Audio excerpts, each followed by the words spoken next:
एक डिस्क्लेमर आपण देऊया की कुठच्याही स्टॉकचं आपण जर नाव घेतलं तर ते फक्त एज्युकेशन पर्पजसाठी असेल. आमच्याही कुठच्याही प्रकारचं त्याच्यात बाय किंवा सेल हे रेकमेंडेशन नाही.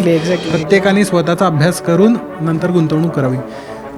स्टॉक मार्केट हा 100% व्यवसाय आहे. तुम्ही जर त्याकडे व्यवसाय म्हणून पाहिलं तर स्टॉक मार्केट हा 100% व्यवसाय आहे. कारण तुम्ही त्या कंपनीचे भागीदार बनताय. आता उद्या आपलं श्रीम इलेक्ट्रिकल्स आहे, उद्या तुम्ही ठरवलं की मला व्यवसाय वाढवायचा आहे. लोकांना वाटतं की स्टॉक घेतो म्हणजे आपण काय करतो, आपले पैसे कुठे लागतात. तर बेसिक गोष्ट आहे स्टॉक किंवा शेअर ही भारतात वापरली जाणारी टर्म आहे जी जास्त प्रचलित आहे. की तुम्ही जितके आता समजा 100 रुपये एखाद्या कंपनीचं भांडवल आहे, तुम्ही त्याच्यात 10 रुपये गुंतवले तर तुम्ही त्या कंपनीचा 10% भागीदार हिस्सा बनता. जो एक वे ओपन करून देतं ते एक स्टॉक मार्केट आहे ज्याच्या थ्रू तुम्ही अशी उंची गाठू शकता की ते आपण विचारच नाही करू शकत. आणि बिझनेस ग्रो करायचा असेल तर तुम्हाला कंपनी लिस्टेड केल्याशिवाय ती उंची तुम्ही गाठूच नाही शकत. 2-2.5 कोटी रुपये जी तुम्हाला टोटल रिटर्न मिळतो तो 4 कोटी 8 लाख रुपये मिळतो. मुद्दल वेगळं आहे. फक्त रिटर्न जो मिळाला आहे तुम्हाला तो 4 कोटी 8 लाख रुपये. 4 टाइम्स फक्त रिटर्न्स आहे. 4 टाइम्स रिटर्न. आणि टोटल तुमची होती 5 कोटी 51 लाख रुपये. बरेच लोक फक्त पैसे डबल, स्टॉक मार्केटकडे पैसे डबल करायची संधी किंवा वर्षात पैसे डबल अशा दृष्टीने पाहतात. जो व्यक्ती फक्त पैसे डबल करायच्या दृष्टीने येतो तो कधीच पैसे डबल करत नाही किंवा नॉर्मल पैसे पण कमवत नाही. 20 लाखाचा डाऊन पेमेंट करा, 80 लाख रुपये म्युच्युअल फंडमध्ये गुंतवा, त्याची SWP करा. तुमचा जो काही EMI अमाऊंट असेल ती 20 वर्षांनी तुमची पूर्ण EMI पे आऊट होतील. तुमचं घर तुमच्या नावावर असेल आणि प्लस 12% जरी रिटर्न धरला तरी 1 कोटी 23 लाख रुपये तुमचे असतात. आणि मग नंतर लोक स्टॉक मार्केटला दोष देतात. दोष कोणाचा आहे? माणसांचा. जो पैसा असा लावतोय, उद्या कोणी काही सांगेल आणि मी पैसे लावीन आणि नुकसान झालं. उद्या फॉर एक्झाम्पल मी कॉमर्स बॅकग्राऊंडचा आहे, उद्या जर मी केमिस्ट्री शिकवायला उभं राहिलो तर मी चुकणारच आहे. लोकांना जो नफा होतो, समजा 100 रुपयावर 10 रुपयाचा नफा झाला ना, त्यापेक्षा 100 रुपयावर 10 रुपयाचं जर नुकसान झालं ते दुःख लोकांना जास्त असतं. 10 रुपयाच्या सुखापेक्षा 10 रुपयाचं नुकसान जास्त लोकांना दुःख देऊन जातं. 90% ऑफ द टाइम्स लोक इन्शुरन्स आणि इन्व्हेस्टमेंटमध्ये गल्लत करतात की इन्शुरन्स आणि इन्व्हेस्टमेंट एकत्र करायची प्रयत्न करतात. पण एक सिंपल लक्षात ठेवा, इन्शुरन्स हा इन्शुरन्स आहे, तो तुम्हाला इन्शुअर करतो, तो तुमची इन्व्हेस्टमेंट बनू शकत नाही. आणि इन्व्हेस्टमेंट ही इन्व्हेस्टमेंट आहे, ती तुम्हाला इन्शुअर करू शकत नाही. जी यंग मुलं आहेत 25-30ली, मी त्यांना सांगेन की 2च इन्शुरन्स तुम्हाला गरजेचे आहेत. एक टर्म इन्शुरन्स घ्या आणि एक हेल्थ इन्शुरन्स घ्या. त्याच्या पलीकडे तुम्हाला इन्शुरन्सची गरज नाही.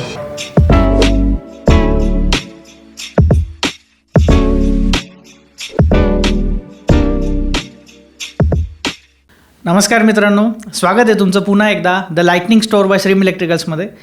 आज आपल्याला काही पाहुणे लाभले, ते इतके खास आहे. ज्या विषयावर आपण आज बोलणार आहोत तो सगळ्यांच्या जवळ आहे एकदम, म्हणजे स्टॉक मार्केट.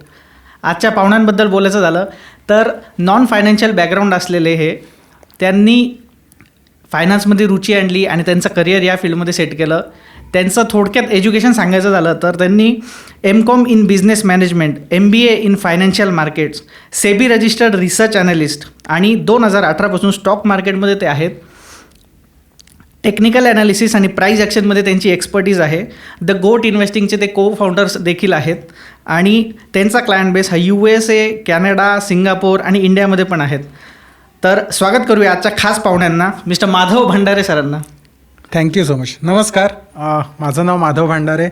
मी अभिलाष सरांना थँक्यू करतो फर्स्ट ऑफ ऑल की त्यांनी मला आज इकडे बोलवलं पॉडकास्टला. आणि जे घराघरात विषय आहे पण जो लोकांना भीती देतो त्याविषयी बोलण्याची एक संधी उपलब्ध करून दिली, त्याबद्दल मी सरांचा खरंच शतशः ऋणी आहे. आणि आज खूप छान पॉडकास्ट करूया, खूप छान माहिती देऊया. जे लोकांना माहिती नाही आहे किंवा ज्याला लोक घाबरतात त्याला कसं आपण अप्रोच करू शकतो ते आज आपण नक्कीच लोकांपर्यंत पोहोचवायचा प्रयत्न करूया. नक्की सर, नक्की. सुरुवात अगदी बेसिक क्वेश्चनपासून करतो सर, की स्टॉक मार्केट तुमच्यासाठी काय आहे? स्टॉक मार्केट म्हणजे एकदम सोप्या भाषेत सांगायचं तर स्टॉक मार्केट ही अशी जागा आहे जिकडे शेअर्सची किंवा स्टॉक्सची खरेदी विक्री होते. म्हणजे उदाहरण द्यायचं झालं तर आता एखादी कंपनी आहे जी व्यवसाय करते, त्यांना एक लिमिट असतं की प्रायव्हेट लेवलवरती किती आपण बिझनेस ग्रो करू शकतो. आता तुम्ही व्यवसायात, मी आहे, आपल्याला एक लिमिटेशन असतं की तुम्ही लोन घेणार किंवा घराच्यांकडनं पैसे उभारून तुम्ही व्यवसाय करणार, ह्याला खूप लिमिटेशन असतं. बरोबर. पण स्टॉक मार्केट ही अशी जागा आहे जिकडे गुंतवणूकदार तुम्हाला पैसे द्यायला उत्सुक असतात. तुमच्या व्यवसायामध्ये भागीदार हिस्सा घ्यायला, तुमच्या व्यवसायामध्ये पैसे गुंतवायला उत्सुक असतात लोक. ते जो एक वे ओपन करून देतं ते एक स्टॉक मार्केट आहे, ज्याच्या थ्रू तुम्ही अशी उंची गाठू शकता की आपण विचारच नाही करू शकत. आणि बिझनेस ग्रो करायचा असेल तर तुम्हाला कंपनी लिस्टेड केल्याशिवाय ती उंची तुम्ही गाठूच नाही शकत. त्याशिवाय ऑप्शन नाही. तर मग काय सांगता येईल सर की स्टॉक मार्केटमध्ये किती प्रकारचे इन्व्हेस्टमेंट्स असू शकतात? स्टॉक मार्केटमध्ये बघा, मेनली 2 ते 3 प्रकारचे इन्व्हेस्टमेंट असतात. एक टाइम फ्रेमवरती असतं, म्हणजे long term, short term investment असतं, आणि एक इन्व्हेस्टिंग असतं आणि एक ट्रेडिंग असतं. ओके. ट्रेड कशात करू शकता तुम्ही? ऑप्शन्स असतात, फ्युचर्स असतात, त्याच्यामध्ये ट्रेडिंग होतं. आणि इन्व्हेस्टिंग हे मेनली इक्विटीमध्ये होतं. इक्विटीमध्ये पण तुम्ही, काही लोक शॉर्ट टर्मसाठी इन्व्हेस्टमेंट करतात, काही लोक लाँग टर्मसाठी, काही लोक जनरेशनल इन्व्हेस्टमेंट करतात की आज एखादा व्यक्ती त्याच्या मुलासाठी, त्याच्या नातवासाठी स्टॉक्स परचेस करतो, किंवा काहींचा काय म्हणतो आपण गोल बेस्ड असतो की मला 25% मिळाले, बास झालं, I will get rid of it, Naveen stock, परत नवीन स्टॉक. अशा प्रकारे लोक वेगवेगळ्या प्रकारे इन्व्हेस्ट करतात. प्रत्येकाची एक वेगळी थिअरी आहे, प्रत्येकजण आपापल्या परीने इन्व्हेस्ट करत असतं. जसं की आपण मार्केटमध्ये ट्रेंड बघतो की प्रत्येकजण स्टॉक मार्केटमध्ये पैसे डबल करण्यासाठी येतो. तर काय सांगाल, जे एक्सपर्ट लोक आहे, नवीन लोकांना काय अशी माहिती देणं गरजेचं आहे की त्यांनी कसं बघितलं पाहिजे मार्केटकडे? बघा, सगळ्यात महत्त्वाचा आणि खूप छान प्रश्न आहे हा. बरेच लोक फक्त पैसे डबल, स्टॉक मार्केटकडे पैसे डबल करायची संधी किंवा वर्षात पैसे डबल अशा दृष्टीने पाहतात. जो व्यक्ती फक्त पैसे डबल करायच्या दृष्टीने येतो तो कधीच पैसे डबल करत नाही किंवा नॉर्मल पैसे पण कमवत नाही. पण जर तुम्ही स्टॉक मार्केटकडे व्यवसाय म्हणून पाहिलात, जो एक डिसेंट तुम्हाला उत्पन्न जनरेट करून देऊ शकतो, तर स्टॉक मार्केटसारखा रिटर्न देणारा व्यवसाय नाही. तुमचे पैसे कधी डबल होतील तुम्हालाच कळणार नाही. पण जर तुम्ही त्याच उद्देशाने धावत राहाल की मला पैसे डबल करायचे पैसे, तर तुमचे आहेत ते पैसे पण तुम्ही निगेटिव्हमध्ये जाल. आणि प्लस तुम्हाला कुठच्याही प्रकारचं काम करायचं नाही, तुम्हाला फक्त इन्व्हेस्ट करायचे आहेत पैसे. ज्यांना व्यवसाय समजतो त्यांना पैसे तुम्ही एक भागीदार म्हणून त्यांना तुम्ही भांडवल चालवायला देता. स्टॉक विकत घेता म्हणजे लोकांना वाटतं की स्टॉक घेतो म्हणजे आपण काय करतो, आपले पैसे कुठे लागतात. तर बेसिक गोष्ट आहे, स्टॉक किंवा शेअर ही भारतात वापरली जाणारी टर्म आहे जी जास्त प्रचलित आहे. की तुम्ही जितके, आता समजा 100 रुपये एखाद्या कंपनीचं भांडवल आहे, तुम्ही त्याच्यात 10 रुपये गुंतवलेत, तर तुम्ही त्या कंपनीचा 10% भागीदार हिस्सा बनता.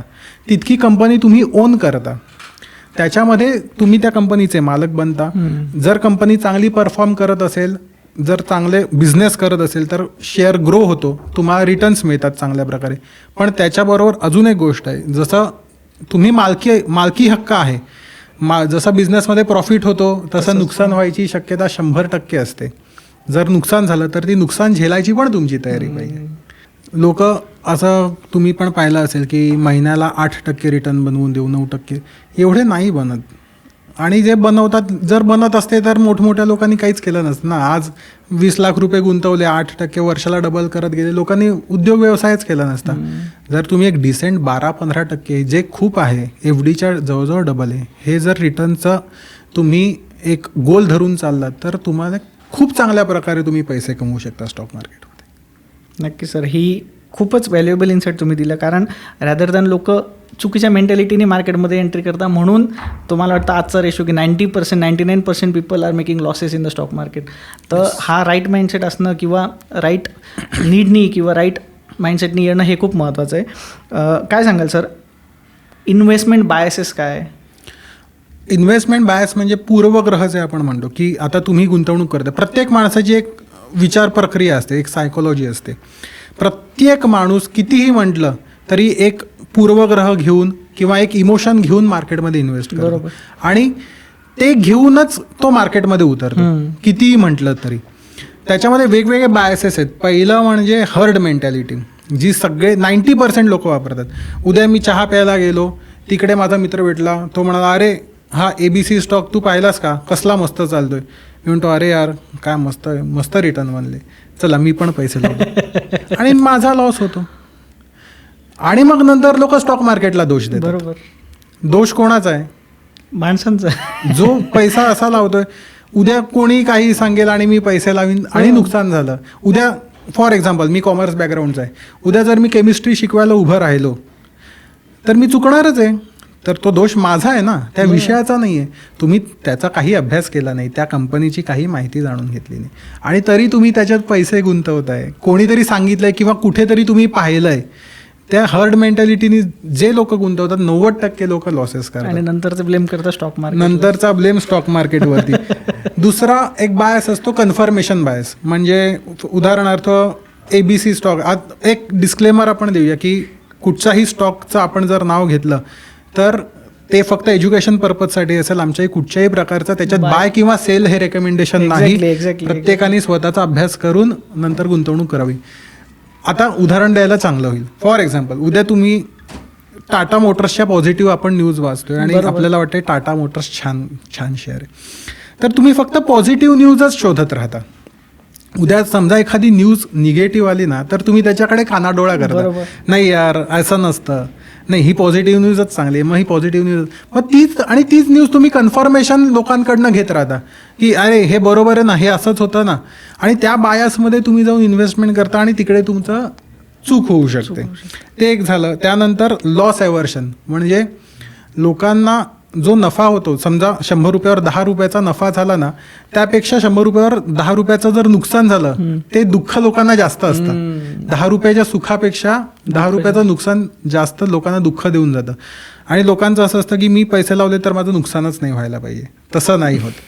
जर तुम्हाला स्टॉक मार्केटमध्ये यायचं आहे, तुम्हाला नुकसान होणार, तुमचा हात भाजणार, ही तुम्हाला तयारी ठेवूनच यायला पाहिजे, तरच हे होऊ शकतं. जर तुम्ही म्हणाल की मी असं कोणी जरी क्लेम करत असेल की माझा कधीच लॉस नाही झाला, तर तो 100% खोटं बोलतो. तसं होतच नाही, नुकसान हे होणारच. असा मला एक कोणताही व्यवसाय सांगा की ज्याच्यात नुकसान होत नाही. सुरुवातीला होतं, आता स्टार्टअप आपण बघतोय 8-8, 9-9 वर्ष बर्न करतात. नुकसानच आहे ना एका प्रकारचं. किंवा कुठचाही व्यवसाय, कोविड आला, व्यवसाय बंद होते, नुकसानच झालं. म्हणून तो व्यवसाय वाईट नाही ना. बरोबर. स्टॉक, माझा म्हणण्याचा उद्देश आहे स्टॉक मार्केटकडे तुम्ही एक व्यवसाय म्हणून पहा. जर व्यवसाय म्हणून पाहाल तर त्याच्यासारखे रिटर्न तुम्हाला कोणताच व्यवसाय देऊ शकत. नंतर झालं अँकर बायस्ड. म्हणजे कसं की असं फिक्स डोक्यातच ठेवून की मी 100 रुपयाचा शेअर घेतलाय, 125 आल्याशिवाय मी काढणारच नाही. म्हणजे तो 110ला आला तर नाहीच, 90 आला तर नाहीच, नाही मी काढणारच नाही, 125लाच मी काढणार. तसं ठेवून चालत नाही. तो 90चा कधी 50 होऊन जाईल कळणार पण नाही, कधीच कळणार नाही. तुम्ही मार्केट सिच्युएशन नुसार तुम्हाला चेंज होणार. मार्केट डायनामिक आहे. बरोबर आहे. सेकंदाला मार्केट बदलतंय. एक्झॅक्टली. आता आपण बसलोय, आत्ताच्या घडीला काही हजार कोटींचे ट्रान्झॅक्शन एवढ्या वेळात झालेले असतील मार्केटवर. तर तो एक निर्णय घेणं महत्वाचा असतो की कधी थांबायचं, हे पण खूप महत्वाचं आहे. तर असे जर तुम्ही सायकोलॉजीवरती जर काम करू शकलात आणि इमोशनल न होता, की बरेचदा लोक एखाद्या कंपनीशी इमोशनली अटॅच होतात की अरे टाटा ना, नाही टाटा म्हणजे एकदम आपल्या देशात आहे. असं नसतं. TCSनी आता हजारो लोकांना ले ऑफ केलं, ठीक आहे, दॅट इज देअर बिझनेस. तुम्ही त्याच्याकडे बिझनेस म्हणूनच पहा. बरोबर आहे. त्याच्यात इमोशनली जर तुम्ही गुंतलात तर ते तुम्हाला कुठेच फायद्याचा सौदा करून देणार. बरोबर. म्हणजे ॲट द टाइम्स जेव्हा डाटा सांगतोय तेव्हा तुम्हाला एक्झिट घेणं आहे, डाटा जेव्हा सांगतोय तेव्हा तुम्हाला परत एंट्री घेणं आहे. 100% डाटा ड्रिव्हनच तुमचं डिसिजन सगळ्या डाटा ड्रिव्हन पाहिजे, ना की त्या स्टॉकला किंवा इमोशनल बेस्ड किंवा सिक्स सेन्स.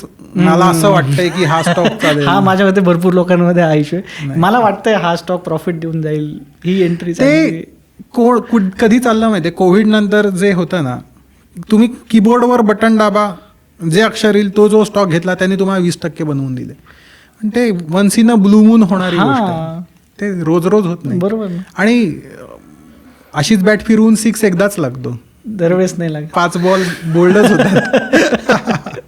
खूप छान उत्तर दिलं सर या प्रश्नावर. नक्कीच लोकांचे मला वाटतं डिसिजन घेण्याची ॲबिलिटी याच्यावर नक्कीच चेंज होईल. एक कॉमन क्वेश्चन असा विचारतो की स्टॉक मार्केट गॅम्बलिंग किंवा जुगार का बिझनेस? स्टॉक मार्केट हा 100% व्यवसाय आहे. तुम्ही जर त्याकडे व्यवसाय म्हणून पाहिलं तर स्टॉक मार्केट हा 100% व्यवसाय आहे.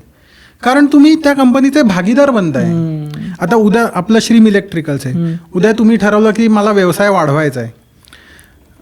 तुम्ही मला सांगितलं की सर मी 10 कोटी रुपये रेज करतोय, मी व्यवसाय वाढवायचा आहे, मला पॅन इंडिया जायचं आहे. आता मी महाराष्ट्रात आहे, सगळ्या जिल्ह्यांमध्ये मला पॅन इंडिया जायचं आहे.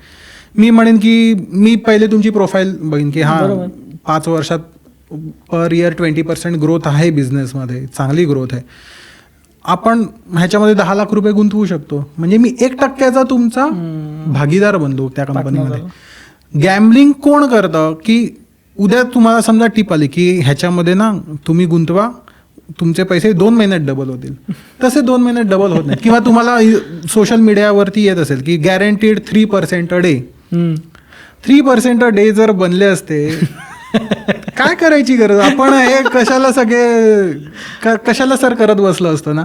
3% अ डे कशाला म्हणतात, तसे नाही बनत. एखाद दिवशी बनतो तुमचा, पण ते नाही बनत. जर तुम्ही स्टॉक मार्केटकडे फक्त पैसे बनवायचं माध्यम म्हणून पाहिलं ना, किंवा कोणीतरी सांगितलंय म्हणून मी तो घेतला, किंवा मला वाटतंय म्हणून मी घेतला, किंवा कुठेतरी पाहिलं आणि मी घेतला, किंवा नाही माझे पैसे डबल झालेच. आपली मेन मराठी लोकांचं काय होतं मी तुम्हाला सांगतो. आपली जी माइंडसेट आहे ना ती FDची आहे की 6% मिळाले मी एकदम खुश आहे, त्याच्यावरती काही नको. पण तुम्हाला हे कळत नाही की इन्फ्लेशन म्हणजे जो महागाई दर आहे तो पण 6%. तो पण हे दरवर्षी तुम्ही काहीही पैसे कमवत नाही आहात. तुम्ही 100 रुपयाचे 106 करताय, पण मागच्या वर्षी जो मारीचा पोडा 10 रुपयाला घेत होतो तो तुम्ही +6% म्हणजे 6% 10 रुपये 60 पैशांनी विकत घेताय, किंवा त्याच्यात क्वांटिटी कमी होती. 100 ग्राम असेल तर ते 90 ग्रामच विकतायत तुम्हाला. तर ती एक माइंडसेट आपली FDची माइंडसेट असते. किंवा असं असतं की पैसे डायरेक्ट डबल बनवायचे, की वर्षात पैसे डबल. मला भरपूर लोकांचे कॉल येतात नात्यात ओळखीमध्ये की इतकं कॅपिटल आहे, डबल किती दिवसात होतील. म्हटलं सर असं असतं तर मग मी काहीच केलं नसतं ना. आणि बरेच लोक घाबरतात पण ह्यासाठी की लोकांनी अनुभव पाहिलेले असतात की ह्याचे सगळेच पैसे बुडाले, त्याचे सगळेच पैसे बुडाले. त्याच्या मागची कारण मीमांसा कोणी नाही पाहत की त्याने काय केलं, त्याने कुठच्या स्टॉकमध्ये गुंतवले, त्याने कशा प्रकारे पैसे गुंतवले, त्याचा एम काय होता. हे म्हणजे बरेच लोक जे डुबतात ते ह्यामुळेच की वर्षात पैसे डबल, 6 महिन्यात डबल, असे आयुष्यात होत नाहीत. होऊ शकतात, मी नाही म्हणत नाही, होऊ शकतात, पण क्वालिटी स्टॉक्समध्ये हे होणं फार क्वचित असतं. म्हणजे हे असं झालं की आपल्याला स्विमिंग येत नाही आणि आपण डायरेक्ट पाण्यात उडी मारली, ते पण समुद्राच्या, तर आपण बुडणार हे तर 100%. 100% तुम्ही बुडणार. किंवा तुम्ही उद्या म्हटलं की मी 1 लिटर पेट्रोल टाकलं, इकडनं मला मुंबईला जायचं आहे, नाही तुम्ही कुठेतरी 10-15 किलोमीटर जाऊन अडकणारच. बरोबर. मग तेव्हा ती आपली चूक आहे ना. तुम्ही पेट्रोल टाकी फुल करा, पूर्ण ज्ञान घ्या आणि गाडी सुसाट पळवा, तुम्ही मुंबई काय दिल्लीपर्यंत पोहोचू. बरोबर. खूप मस्त उत्तर दिलं सर. काय सांगाल सर, इन्शुरन्स वर्सेस इन्व्हेस्टमेंट? खूप खूप खूप चांगला प्रश्न आहे, खूप चांगला. म्हणजे लोकांनी प्लीज ऐका. कारण काय होतं, 90% ऑफ द टाइम्स लोक इन्शुरन्स आणि इन्व्हेस्टमेंटमध्ये गल्लत करतात की इन्शुरन्स आणि इन्व्हेस्टमेंट एकत्र करायची प्रयत्न करतात. पण एक सिंपल लक्षात ठेवा, इन्शुरन्स हा इन्शुरन्स आहे, तो तुम्हाला इन्शुअर करतो, तो तुमची इन्व्हेस्टमेंट बनू शकत नाही. आणि इन्व्हेस्टमेंट ही इन्व्हेस्टमेंट आहे, ती तुम्हाला इन्शुअर करू शकत नाही. जी यंग मुलं आहेत 25-30ली, मी त्यांना सांगेन की 2च इन्शुरन्स तुम्हाला गरजेचे आहेत. एक टर्म इन्शुरन्स घ्या आणि एक हेल्थ इन्शुरन्स घ्या. त्याच्या पलीकडे तुम्हाला इन्शुरन्सची गरज नाही. मी तुम्हाला उदाहरण देतो. भारतातली सगळ्यात मोठी इन्शुरन्स कंपनी आहे, मी नाव नाही सांगत, सगळ्यांना कळलं असेल कमेंट्समध्ये, पण तुम्ही सांगू शकता. त्यांची आत्ता मी एक स्कीम पाहिली, 6,000 रुपये प्रति महिना गुंतवा 25 वर्षांसाठी, आणि 25 वर्षांनी तुम्हाला त्याचे 40 लाख रुपये मिळणार. ते सांगताना तुम्हाला सांगतात 6,000 रुपये गुंतवा, 40 लाख तुम्हाला. पण तुम्ही एक लक्षात घ्या, 40 लाखाची 25 वर्षांनी किंमत काय आहे. आणि जर तुम्ही रिटर्न पाहाल तर तो 6% पण नाही. बरं, त्याच्यात तुम्ही कुठच्याही प्रकारे इन्शुअर्ड नाही, त्याच्यात फक्त एज्युकेशन म्हणा किंवा अशा ह्याच्यात तुम्हाला पुढे पैसे लागतील ते देणार आहेत 40 लाख रुपये एक गठ्ठा. मी तुम्हाला त्याच्या उलटं सांगतो. तुम्ही 6,000 रुपयाची SIP करा मार्केटमध्ये प्रति महिना. कुठचीही स्कीम घ्या. आपण बेसिक धरून चालू 12% रिटर्न मिळतात. कुठची स्कीम बरोबर जास्तच देते. आपण धरून चालू 13% रिटर्न देते. 13% लॉंग टर्मवरती आरामात मिळू शकतात. मिळवायला काहीच हरकत नाही.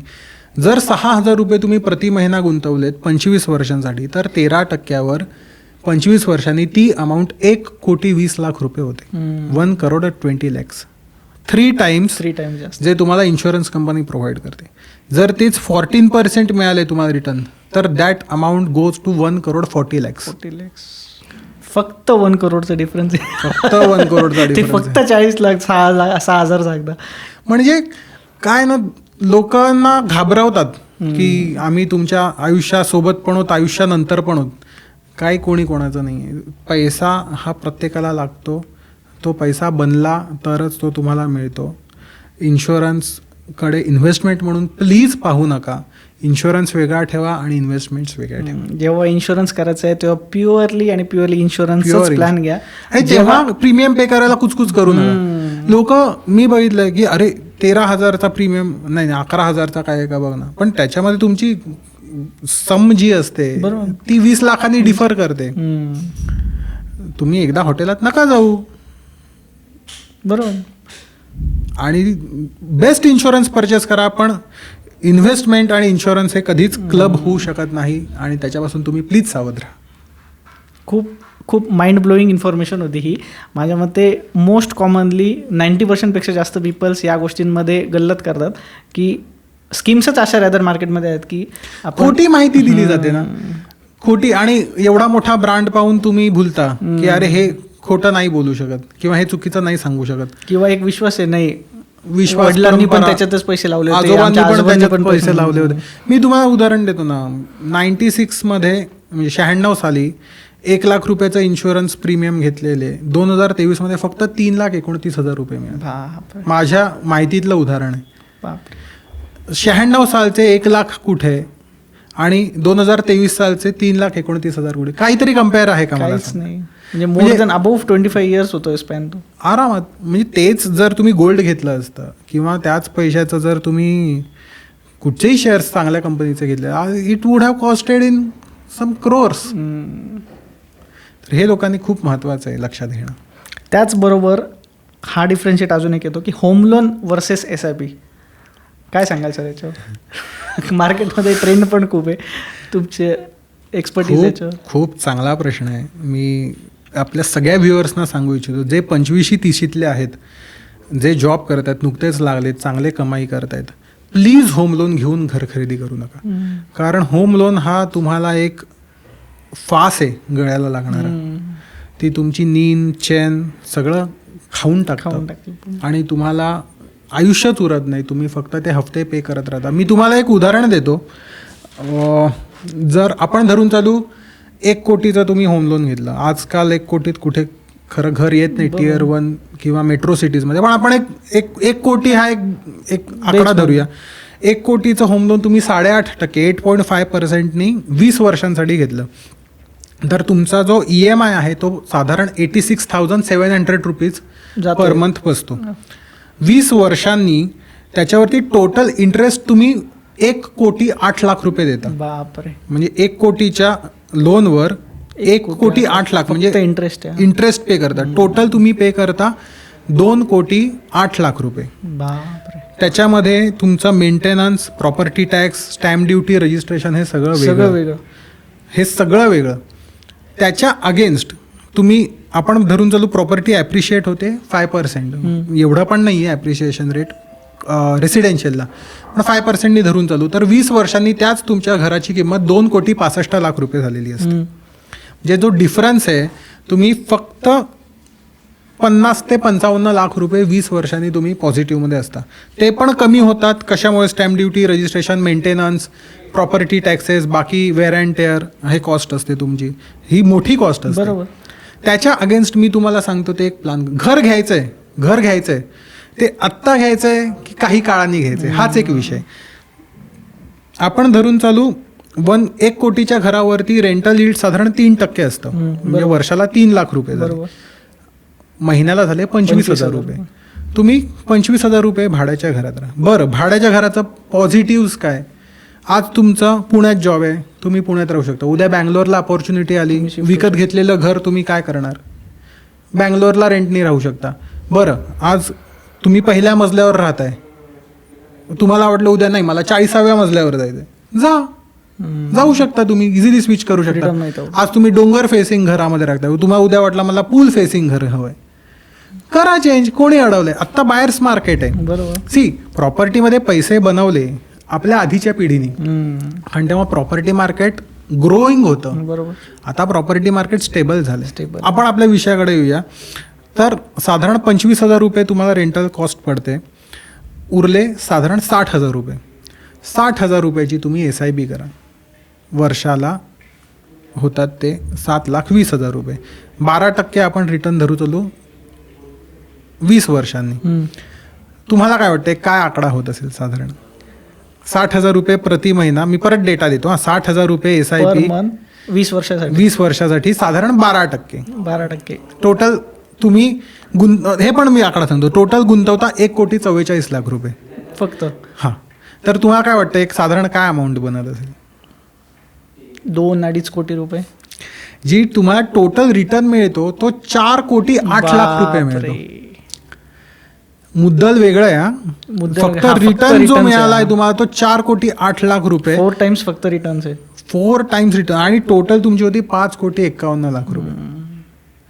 मग कुठे 57,00,000 आणि कुठे 5,51,00,000. बरं, काही लोक म्हणतील की मी भाड्यावर आत्ता 25,000 आहे, 5% इन्क्रिमेंटल दरवर्षी होत राहतं. बरोबर आहे. ते जरी तुम्ही वजा केलं इन्क्रिमेंटल 5%, बरोबर, तरीही तुम्हाला 20 वर्षांनी तुमच्या ह्याच्यात 5 कोटी रुपये. ओके. तेव्हा घ्या ना 4 BHK. का 1 BHK मध्ये राहायचं? तेव्हा 4 BHK ची किंमत 2.5-3 कोटी रुपये असेल, तरी सरप्लस 2 कोटी ठेवून तुम्ही जगा. प्रश्न हाच आहे की 25ला घर घ्यायचंय, कारण आपली भारतीय मेंटॅलिटी अशी आहे की जॉब लागला, सेट झालं, घरासोबत इमोशन्स अटॅच करून देतात. घर घेतलं म्हणजे बस सेट आहे, लाईफ सेट आहे. पहिलं घर घे, नंतर लगेच लग्न कर. तो विषय वेगळा आहे. पण घराच्या बाबतीत हे एक मी सांगू शकतो की हे जर मॉडेल तुम्ही राबवलं तर यूज युअर मनी वाईजली. पैसा तुमचा आहे, पैसा बँकेचा नाही आहे. तुम्ही घाम गाळून कष्ट करून दिवस रात्र मेहनत करून 8चे 20 तास काम करून तुम्ही पैसे कमवणार आहात, आणि ते सगळे देणार तुम्ही बँकेला. त्यांची पुंजी का भरायची? बरं, ह्याच्यामध्ये तुम्हाला कोणाचाही तगादा नाही. तुम्हाला समजा असं वाटलं की मला 2 महिने नाही शक्य आहे SIPचा हे भरणं, तुम्ही नका भरू, स्टॉप करा. तुम्ही नंतर परत रिझ्यूम करू. तुम्हाला फ्रीडम आहे, फायनान्शियली यू आर फ्री. 2 महिने तुम्ही EMI नाही दिला तर तुमच्याकडे 3ऱ्या महिन्यात बँकेची माणसं उभी राहणार आहेत दारातून रिकव्हरीसाठी. आणि परत 20 वर्ष प्रॉपर्टी तुमच्या नावावर नाहीच, बँकेच्या ताब्यात. हा खूप मोठं हे मला वाटतं एक मिसकन्सेप्शन आहे की आपण घर घेतलं, लोन चालू झालं म्हणजे आपलं घर झालं. रॅदर दॅन असं नाही आहे. जोपर्यंत पूर्ण लोन क्लिअर होऊन NOC भेटत नाही तोपर्यंत ती बँकेची प्रॉपर्टी म्हटली जाईल. तुमचा त्याच्यावर हक्क पाहिजे तसं पूर्ण नाही. जोवर बँक पेपर रिलीज करत नाही तोपर्यंत आपल्या प्रॉपर्टीचं काही करू शकत नाही. ही जनरली आपण काय करतो, घरासाठी एक इमोशन्स अटॅच करतो. घर घेतलं म्हणजे सगळं झालं. ते काही अंश बरोबर आहे, पण फायनान्शियली जर का डिसिजन घ्यायचा आहे तर मला वाटतं सरांनी जे सांगितलं ते खूपच माइंड ब्लोईंग एक्झाम्पल होतं. हे ॲक्च्युली एखाद्याने केलं तर त्याचं लाईफ पण सेट होतं आहे, त्याची साईड पण कॉर्पस पण साईडला जमा होत आहे. तर नक्कीच या गोष्टीवर तुम्ही सगळ्यांनी विचार करा. आणि हा ॲक्च्युली खरं तर आपल्याला अजून डीप उतरायचं सर, त्याच्या आधी मी अजून एक उदाहरण देतो तुम्हाला. समजा कोणी म्हणत असेल की माझ्याकडे आज आहेत 1 कोटी रुपये, मी कशाला लोन करू, मला नाही करायचं, मी घेतो घर, तरी करू नका. अजून एक तुम्हाला प्लॅन सांगतो. 20 लाखाचा डाऊन पेमेंट करा, 80 लाख रुपये म्युच्युअल फंडमध्ये गुंतवा, त्याची SWP करा. तुमचा जो काही EMI अमाऊंट असेल ती 20 वर्षांनी तुमची पूर्ण EMI पे आउट होतील. तुमचं घर तुमच्या नावावर असेल, आणि प्लस 12% जरी रिटर्न धरला तरी 1,23,00,000 रुपये तुमचे असतात. हे कोणी सांगत नाही. हे शिकायला मी सर सांगतो 5-10 हजार रुपये फिया घेतात. हे कोणी सांगत नाही, कारण तुम्हाला फायनान्शियली फ्री नाही करायचं. एक तर हे ज्यांना समजतं त्यांच्याकडे पैसे नाही, जेव्हा पैसे येतात तेव्हा त्याला फाटे इतके फोडतात की आपण हा वाईजली डिसिजनच घेत नाही. वाईजली डिसिजन घेऊ नाही शकत. तुमच्यावर पिअर प्रेशर असतं, अरे ह्याने घर घेतलं, ह्याने ते घर, पण त्यांच्या डोक्यावर काय विस्तव आहे हे तुम्हाला माहीत नाही. तुम्हाला वरची छान शोकी दिसते, त्याच्या आत काय विस्तव आहे हे कोणालाच माहीत नसतं. खूपच पॉवरफुल असं मला वाटतं सर ही इन्फॉर्मेशन होते सगळं. आपण याला अजून डेप्थमध्ये उतरू, पण सेकंड पार्टमध्ये फक्त मला एक लास्ट समरअपसाठी एक क्वेश्चन घेतो. फायनान्शियल फ्रीडम म्हणजे काय म्हणाल सर? फायनान्शियल फ्रीडम म्हणजे तुम्ही हवं तसं तुमचं आयुष्य जगू शकला पाहिजे. एक टर्म आहे फायर नंबर, म्हणजे फायनान्शियली इंडिपेंडंट रिटायर अर्ली. त्याच्यात काय आहे की उद्या मला समजा मी ठरवलं मला 40ला रिटायर व्हायचं आहे, मला काही करायचं नाही, 40ला रिटायर होणार, मस्त एन्जॉय करणार, माझं आयुष्य जगणार, जे मी करू नाही शकलो आत्तापर्यंत ते मी करणार. तर त्याच्यासाठी तुम्हाला एक कॉर्पस तुमच्याकडे जमा करायला पाहिजे. आता तो सांगायचा जर झाला तर तुम्ही Tier 1 सिटी किंवा मेट्रो सिटीमध्ये असाल तर साधारण तुमच्याकडे 7 कोटी रुपये पाहिजेत, आणि जर Tier 2 Tier 3 सिटीमध्ये असाल तर साधारण 3.5 ते 4 कोटी रुपये तुमच्याकडे पाहिजेत. बरं, त्याचं काय करायचं? ती अशा प्रकारे गुंतवायची की दरवर्षी त्याच्यावर तुम्हाला 10% रिटर्न आला पाहिजे. नॉट नेसेसरी की 100% तुम्ही ती स्टॉक मार्केटमध्ये लावा.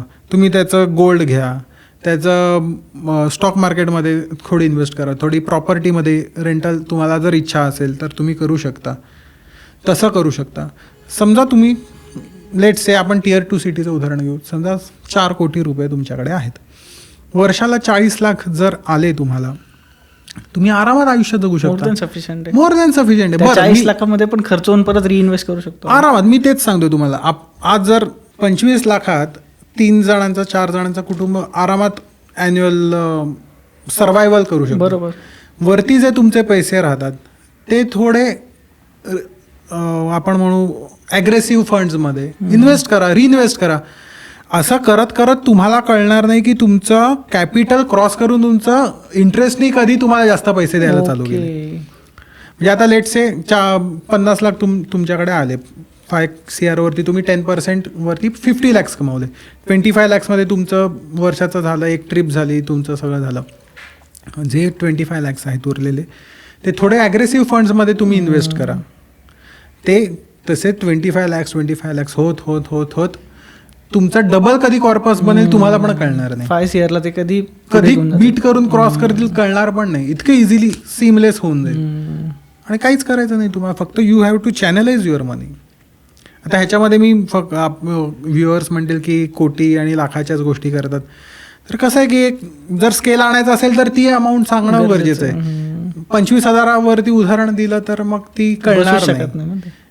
आणि लेट्स एम हाय, सगळ्यांनाच मोठा एम आहे. We are growing together. खूप मला वाटतं पॉवरफुल एपिसोड चालला आपल्याला अजून याच्यामध्ये डीप डाईव्ह करायचं आहे. तर हा पॉवर पॅक्ट एपिसोड आपण फर्स्ट एपिसोड इथे कन्क्लूड करू.